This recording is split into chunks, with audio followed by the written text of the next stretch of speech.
تذكر يا أخي يوم التنادي Bismillahirrahmanirrahim. The ulama, often heard about in the world of Islam, are the ulama. And for those who don't know, the ulama, commonly referred to as mullahs, are the religious scholars of the Muslim world. Historically, the ulama have served as guides for the Muslims in better understanding and practicing their faith. And although there is a rich tradition of brilliant scholarship within the history of Islam, today's ulama are an altogether different breed. The news has become full of their latest works.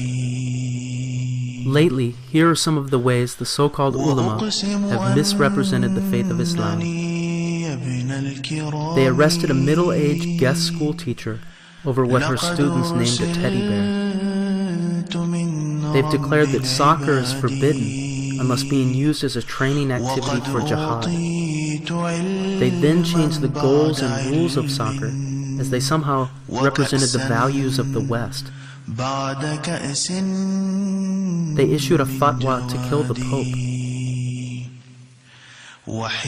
A top Egyptian cleric issued a fatwa declaring it okay for Muslims to sell alcohol to non-Muslims. They've issued several fatwas punishing rape victims for being raped, letting the rapist go free. Pakistan even passed a legal ordinance stating that a woman must have 4 witnesses to prove that she was raped, or she herself will be punished for bringing the charge.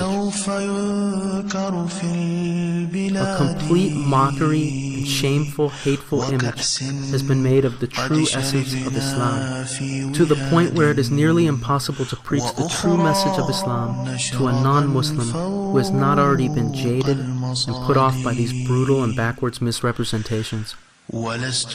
Illustrating their warped mentality and lack of true spiritual guidance, recently the ulama even actually issued a fatwa against Mickey Mouse. And if not ridiculous fatwas, the ulama have consistently shown corruption and ruling according to political influence.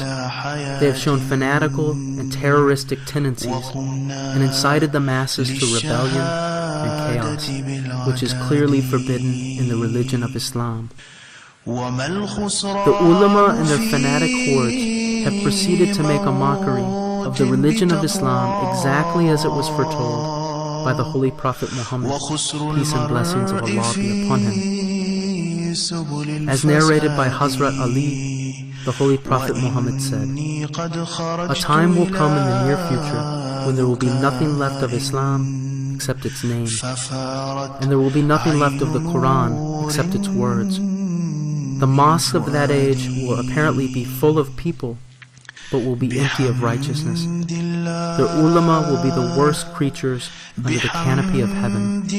Conflict will rise from them and will come back to them." The fact is, the Holy Prophet of Islam himself declared that the true essence of Islam would be missing specifically from its religious scholars in these days. He went as far as to call them the worst creatures under the canopy of heaven, and predicted that they would create great conflict that would have great repercussions for the Muslim world. The perfect Prophet ﷺ also said, "There will be nothing left of knowledge. People will make the ignorant their leaders and will seek guidance from them in matters of religion. These leaders will issue fatwas without any knowledge.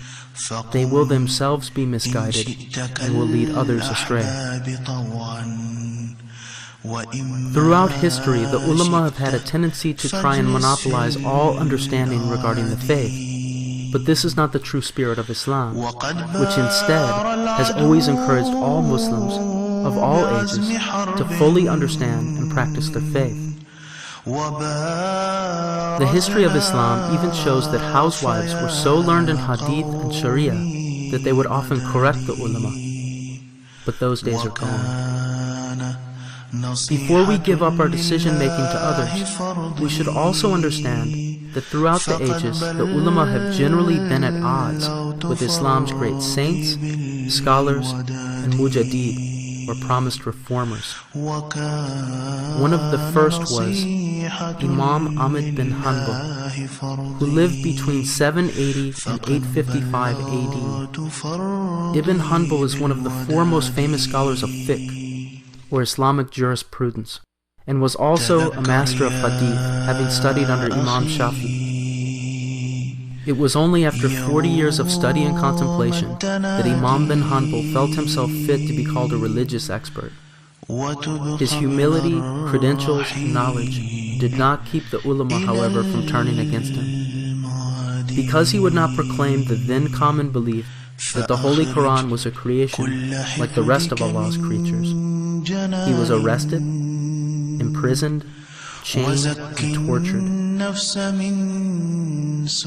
With the passage of time, Imam bin Hanbal has become revered as one of the greatest scholars of Islam and has had one of the 4 major schools of fiqh named after him.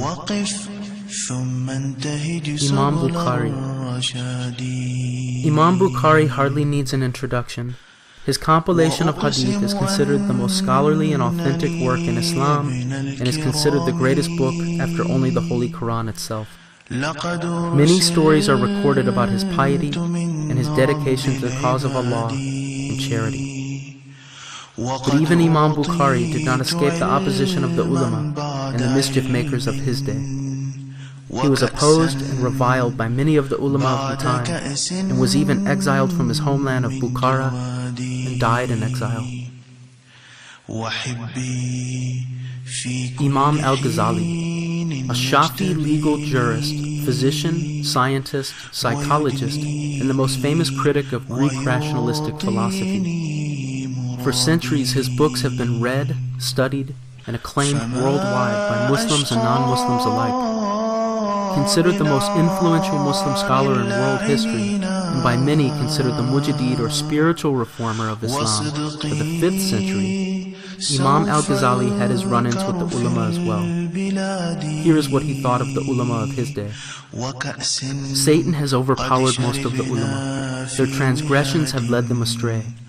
Every one of them is so obsessed with his material advantage that for them a virtue becomes evil and an evil becomes a virtue. Religious knowledge has disappeared, and the lighthouses of guidance have fallen.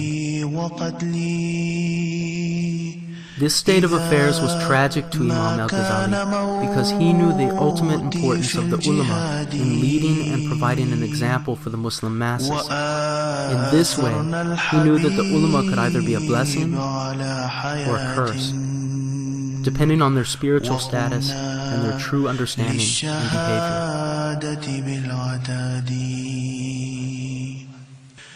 وما الخسران في